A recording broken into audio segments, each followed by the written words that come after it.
Taarifa iliyoweza kutufikia ni baada ya Rais Ibrahim Traore El Capitano kutokea nchi ya Burkina Faso kufanya jaribio la vifaru alivyoweza kufanya biashara kati ya nchi ya Urusi pamoja pia na nchi ya Burkina Faso, na lengo halikuwa ni baya baada ya makubaliano ya kufanya pia uranium ikawa katika expensive way, na nikimaanisha kwamba uranium ambayo ilikuwa inauzwa kwa thamani ambayo kila rais aliyekuwepo ndani ya nchi ya Burkina Faso alishindwa kuipa thamani uranium inayopatikana katika nchi ya Burkina Faso, lakini kwa Ibrahim Traore amefanikisha na ameweza kuipandisha thamani, imeonekana kuwa ni kubwa zaidi mara 4 mfululizo ya kile alichokuwa anakiingiza kwa baadhi ya marais wengine ambao walikuwa wanamiliki kiti cha urais. Lakini kwa Rais Ibrahim Traore amefanikisha, na mwisho wa siku amejikuta anaendelea kunufaika na kile alichokuwa nacho ndani ya nchi yake, na inatosha kusema kabisa kwamba ni mwamba ambaye amekuwa na msimamo mkali sana,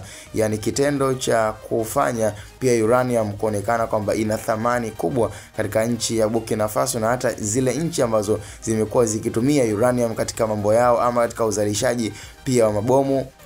ama katika upande wa vile vyombo vya kivita ambavyo vimekuwa vikitumika ama silaha za kivita, basi kiuhalisia imeonekana kabisa kwamba rais wa Burkina Faso ni rais ambaye amekuwa na msimamo mkali na amekuwa na kile anachokihitaji basi ni lazima akiweze kutimiza. Kiuhalisia ni moja ya taarifa ambayo kila mmoja aliweza kufurahishwa, haswa kwa wananchi wa Burkina Faso, lakini pia hata nchi ambazo zimekuwa ziko karibu kama Mali, Niger, baada ya kuweza kusikia kabisa kwamba uranium imeweza kupanda thamani. Kwa hiyo kwa nchi ya Urusi ambayo ilikuwa imeweza kufanya makubaliano na hata kitendo cha kuweza kumwalika pale jijini Moscow, kwa uhalisia ambao uliweza kuonekana ni kwamba Rais Ibrahim Traore alikuwa katika nafasi kubwa na wadhifa mkubwa ambao kila mmoja aliona thamani yake iko juu. Kwa hiyo licha kwamba kwa sasa amekuwa na maadui ambao wanatamani sana kumngoa kwenye kiti cha urais, lakini siri bado amekuwa akikubalika na kuaminika katika zile nchi mama ambazo mpaka sasa hivi zinamwangalia kwa umakini na kuangalia mwenendo wake.